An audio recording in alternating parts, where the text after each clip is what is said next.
المهندس محمد شوقي عبد العليم أبو ليلى، واللجنة مشكلة من أستاذ دكتور سهير زكي حواس، أستاذ العمارة والتصميم العمراني بهندسة القاهرة، أستاذ دكتور محمد عبد الرحمن المكاوي قسم العمارة جامعة المنصورة، أستاذ دكتور يحيى راشد أحمد يحيى راشد أستاذ ورئيس قسم الهندسة المعمارية كلية الهندسة جامعة المنصورة.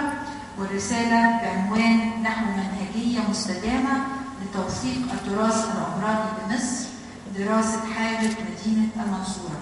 وجد أن الرسالة تتكون من مقدمة وأربعة أبواب وأربعة ملاحق والمراجع، بالإضافة إلى ملخصين اللغة العربية والإنجليزية، كما تضمنت الفهارس والأشكال للمحتوى والأشكال والصور إلى آخره.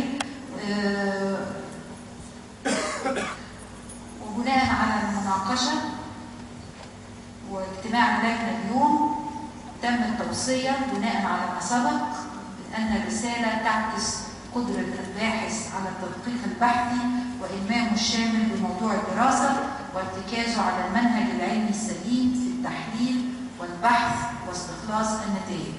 لذلك نوصي بمنح الباحث المهندس محمد شوقي عبد العليم أبو ليلى عن رسالته بعنوان نحو منهجية مستدامة لتوثيق التراث العمراني بمصر، دراسة حالة مدينة المنصورة، درجة دكتوراه الفلسفة في الهندسة المعمارية بكلية الهندسة جامعة المنصورة عن جدارة واستحقاق.